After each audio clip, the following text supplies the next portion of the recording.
जय माँ लक्ष्मी।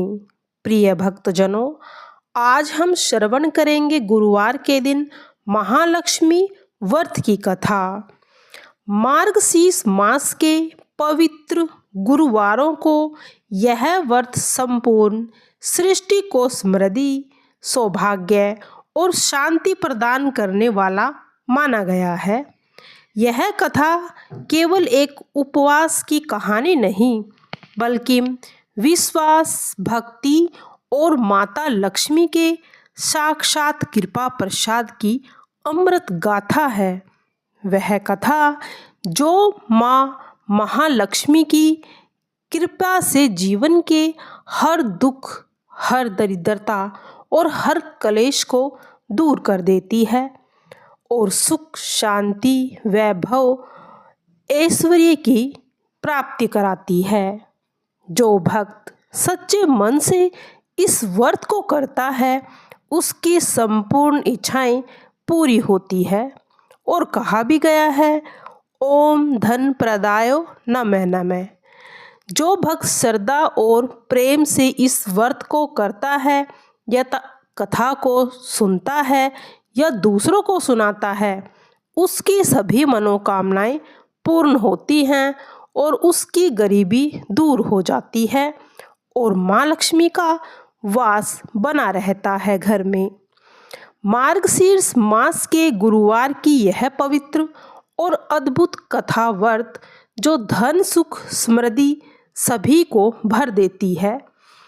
द्वापर युग में सौराष्ट्र नामक प्रदेश में भद्रशिव नाम के एक धर्मात्मा, विद्वान और न्यायप्रिय राजा राज्य करते थे।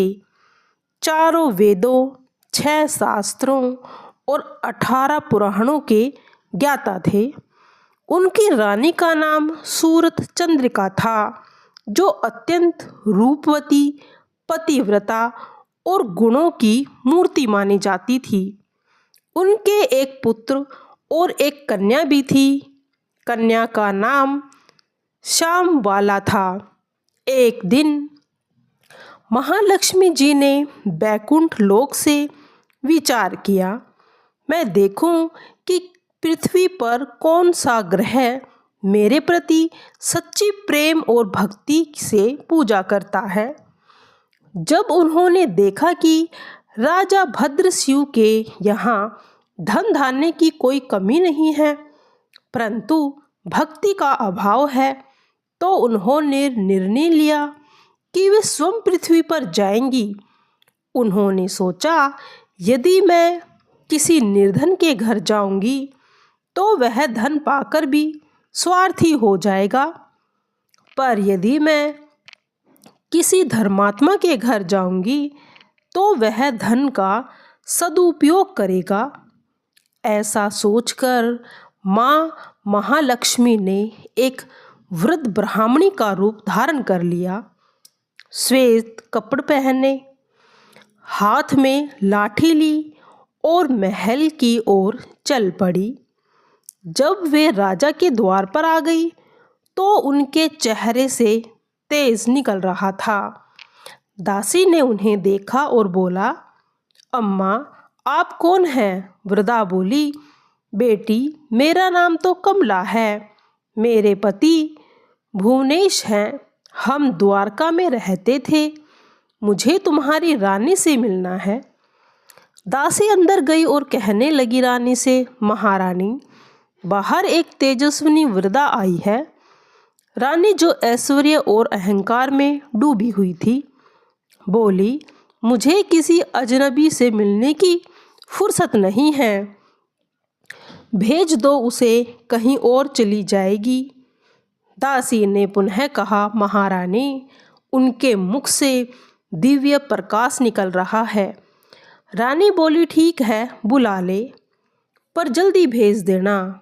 जब महालक्ष्मी जी रानी के सामने आई तो उन्होंने कहा, बेटी, तुम्हें स्मरण नहीं, पर पिछले जन्म में तुम एक वैश्य की पत्नी थी।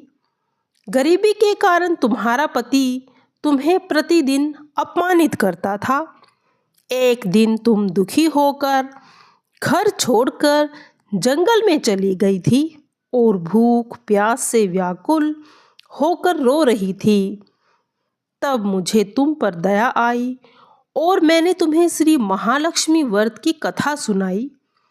तुमने श्रद्धा से व्रत किया और उसके प्रभाव से तुम्हारा घर धन धान्य से भर गया, परंतु इस जन्म में तुमने वह व्रत करना भूल गई हो, इसीलिए तुम्हारे जीवन में अहंकार आ गया। याद रखो, जो महालक्ष्मी व्रत को भूल जाता है उसके जीवन में महालक्ष्मी नहीं आती और जो लक्ष्मी होती है वह चली जाती है। यह सुनकर रानी क्रोध में बोली, अरे ओ बुढ़िया, तू कौन होती है मुझे इतना भाषण देने वाली? मेरा ऐश्वर्य मेरे कर्मों का फल है, किसी देवी की कृपा नहीं है मुझ पर। यह सुनकर महालक्ष्मी जी मुस्कुराई और बोली, जहाँ अभिमान आता है वहाँ विनाश तो पक्का ही होता है। इतना कहकर माँ लक्ष्मी वहाँ से चली जाती है। यह सब श्यामबाला ने देखा। वह दौड़कर माँ के चरणों में गिर पड़ी और बोली, माँ क्षमा करे, मेरी माता ने अपराध किया है। माँ ने प्रेम से कहा, बेटी तू श्रद्धावान है, इसीलिए मैं तुझे वर देती हूँ। आज अघन मास का पहला गुरुवार है, तू महालक्ष्मी का व्रत कर, तेरे जीवन में सुख और वैभव आ जाएगा। श्यामबाला ने व्रत किया, पूजा की और उसी व्रत के प्रभाव से शीघ्र उसका विवाह एक सुंदर राजकुमार से हो गया। वह ससुराल में सुखी रहने लगी। उधर रानी पर माँ का क्रोध हुआ। राज्य में अकाल पड़ गया, धन समाप्त हो गया, राजा रानी दरिद्र हो गए। रानी बोली, राजा हमारा दामाद बड़ा राजा है, चलो उसके पास चलते हैं, वह हमारी मदद अवश्य करेगा। वे दोनों गए। रास्ते में तालाब के किनारे विश्राम करने लगे। नगरवासियों ने उन्हें देखा और श्यामबाला को समाचार दिया। श्यामबाला वहाँ पर आई, माता पिता को सम्मान दिया, रत्नों और स्वर्ण से स्वागत किया। पर जब राजा रानी घर लौटे तो देखा कि स्वर्ण की जगह घड़े में कोयले भरे हैं। यह तो माँ लक्ष्मी का प्रकोप था। रानी ने पश्चाताप किया और अघन मास के अंतिम गुरुवार आया। उसने स्नान कर श्रद्धा से महालक्ष्मी जी का व्रत किया, पूजा की, कथा सुनी, दान दिया। माँ प्रसन्न हुई और वरदान दिया, अब तेरे घर में फिर से धन, वैभव और ऐश्वर्य की प्राप्ति होगी। राज्य में फिर से सुख लौट आया। रानी आनंद के साथ रहने लगी। कुछ समय बाद श्यामबाला अपने घर में आई। रानी ने उसका आदर नहीं किया, पर श्यामबाला ने उसे कुछ नहीं कहा। लौटते समय उसने थोड़ा नमक लिया। पति ने पूछा, क्या लाई हो मायके से? वह बोली, वहाँ का सर लाई हूँ। दूसरे दिन बिना नमक का भोजन बनाया। पति ने कहा, भोजन फीका है। उसने नमक डाला और स्वादिष्ट हो गया। श्यामबाला बोली, जैसे भोजन बिना नमक के अधूरा है, वैसे ही जीवन में माँ लक्ष्मी की कृपा के बिना सब कुछ अधूरा होता है। पति मुस्कुराया और बोला, सत्य कहा, लक्ष्मी कृपा ही जीवन का सार है। जो भक्त मार्गशीर्ष मास के गुरुवार को श्रद्धा और भक्ति से श्री महालक्ष्मी जी का व्रत करता है या कथा सुनता है, सुनाता है, उसके घर में दरिद्रता दूर रहती है और माँ लक्ष्मी सदा उसके गृह में निवास करती है। तो प्रेम से बोलिए, जय माँ लक्ष्मी। आइए सुनते हैं एक और कथा। पुरातन काल में एक महान धर्मात्मा प्रजावत्सल राजा हुआ। जिसका नाम था मोरध्वज। उसके राज्य में न कोई भूखा था, न कोई नंगा और न ही कोई दुखी। सब समृद्ध और प्रसन्न थे, क्योंकि उस राज्य में हर घर में महालक्ष्मी की आराधना होती थी। मार्गशीर्ष मास का आगमन होते ही पूरे नगर सुनहरे दीपों से सज जाता। घर घर में कलश स्थापित होते और स्त्रियां गीत गाती, आओ लक्ष्मी माता हमारे घर आओ। कहा जाता है कि स्वयं माता लक्ष्मी उस दिन स्वर्गलोक से उतरती हैं और जिनके घर में सच्ची भावना से दीपक जलता है वहाँ निवास करती है। एक बार उसी राज्य में एक निर्धन ब्राह्मण दंपति रहते थे। पति दिन भर भीख मांगकर जैसे तैसे अन्न जुटाता और अपनी पत्नी ईश्वर का स्मरण करती। वह हर गुरुवार लक्ष्मी जी की पूजा करना चाहती थी, परंतु गरीबी ने उसे रोक रखा था। एक दिन उसके मन में दृढ़ निश्चय किया कि अब चाहे मेरे पास कुछ हो या ना हो, मैं इस मार्गशीर्ष गुरुवार को माता का व्रत अवश्य करूंगी। वह तो सुबह जल्दी उठी, नदी में स्नान किया, एक मिट्टी के कलश को धोकर उसे देवी का प्रतीक मानकर रख लिया। उसने तुलसी के पत्ते, हल्दी की बिंदी और अपने फटे आंचल का टुकड़ा ही वस्त्र बनाकर माता को अर्पित कर दिया। आंखों में आंसू और हृदय में प्रेम था। बोली, हे माँ लक्ष्मी, मेरे पास सोना नहीं, चांदी नहीं, लेकिन मेरा मन आपके चरणों में समर्पित है। कृपा करे माता। उसी रात जब वह थक कर सो गई तो उसके स्वप्न में स्वयं माता लक्ष्मी प्रकट हुई। स्वर्णमयी आभा, कमल का आसन और हाथों में कमल पुष्प लिए वे मुस्कुराते हुए बोली, वत्स, तेरी भक्ति ने मुझे प्रसन्न किया है। मैं तेरे आंगन में स्थायी रूप से निवास करूंगी। अगली सुबह जब वह जागी तो उसके छोटे से कुटीर में चमत्कार हो चुका था।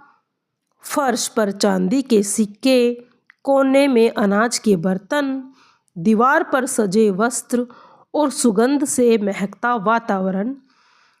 पति भी स्तब्ध रह गया था। दोनों ने माता को नमन किया और गांव वालों को यह समाचार दिया। सबने आकर देखा कि सचमुच लक्ष्मी माता ने उस निर्धन दंपति पर कृपा की थी। गांव की स्त्रियां चकित थी। ब्राह्मणी ने सबको बुलाकर कहा, बहनों, यह कोई जादू नहीं है, यह तो श्रद्धा का परिणाम है। यह मार्गशीर्ष का व्रत करो, माता प्रसन्न जरूर होंगी। उसने सबको बताया कि इस व्रत में क्या करना चाहिए। प्रातः स्नान कर घर की सफाई करो, पीले वस्त्र धारण करो, स्वच्छ स्थान पर माता की मूर्ति या चित्र को स्थापित करो, गंध, पुष्प, दीप, धूप, फल और नैवेद्य से पूजा करो। फिर ओम श्रीम ह्रीम क्लीम श्री लक्ष्मी नमः का जाप करो और कथा का स्मरण करो। दूसरों को भी सुनाओ। इसको सुनने मात्र से सभी पाप नष्ट हो जाते हैं और धन में वृद्धि होती है। उसी गांव में एक और स्त्री थी जो बहुत घमंडी और लोभी थी। उसने सोचा, यदि सब यह व्रत कर रही है तो मैं भी इस व्रत को कर लेती हूँ, ताकि मुझे भी धन प्राप्त हो सके। उसने बिना मन लगाए पूजा की, कथा के बीच में उठकर चली गई। उसी रात लक्ष्मी जी ने उससे कहा, जहाँ श्रद्धा नहीं वहाँ मैं नहीं, दिखावे से मुझे प्रसन्नता नहीं होती। अगले दिन उसका घर उजड़ गया, धन चला गया, परिवार में कलह बढ़ गया, वह दरिद्र हो गई। तब सबने कहा कि लक्ष्मी जी तो केवल प्रेम की भूखी है, भावना की भूखी होती है। इसके बाद से पूरे राज्य में यह व्रत अत्यंत श्रद्धा से मनाया जाने लगा। राजा मोरध्वज ने सोम व्रत किया और आदेश दिया कि मार्गशीर्ष के प्रत्येक गुरुवार को महालक्ष्मी जी का पूजन किया जाएगा। 4 गुरुवार तक यह व्रत चलता रहे। पहले गुरुवार को दीपदान, दूसरे गुरुवार को अन्न का दान, तीसरे को वस्त्रदान और चौथे गुरुवार को सुहागिन स्त्रियों का पूजन करना चाहिए। चौथे सप्ताह उद्यापन के दिन 7 सुहागनों को साड़ी, बिंदी, मिठाई और दक्षिणा देकर उनका आशीर्वाद लिया जाता है और कहा भी जाता है कि उसी दिन देवी स्वयं उस घर में प्रवेश करती है जहां यह उद्यापन किया गया है। कथा का सार यही है कि धन केवल श्रम से नहीं बल्कि ईमानदारी और श्रद्धा से बढ़ता है। लक्ष्मी जी कहती हैं, मैं वहाँ नहीं रहती जहाँ आलस्य, कलह या असत्य होता है। मैं वहीं वास करती हूँ जहाँ पर स्वच्छता, भक्ति और प्रसन्नता होती है। माता ने वरदान दिया, जो भी मार्गशीर्ष मास के 4 गुरुवार को श्रद्धा और नियम से मेरा पूजन करेगा, उस आरोग्य और ऐश्वर्य तीनों में वृद्धि होगी। उसके घर में सदा धन धान्य रहेगा। उसके पितर को स्वर्ग में वंशजों का सुख प्राप्त होगा। उस पर मेरी हमेशा कृपा बनी रहेगी और जो भी मनुष्य मेरे इस व्रत को श्रद्धा से करेगा, उसकी संपूर्ण इच्छाएं पूरी होगी और उसे बैकुंठ में वास जरूर मिलेगा। जय माँ लक्ष्मी, तेरी सदा ही जय हो। जय माँ लक्ष्मी।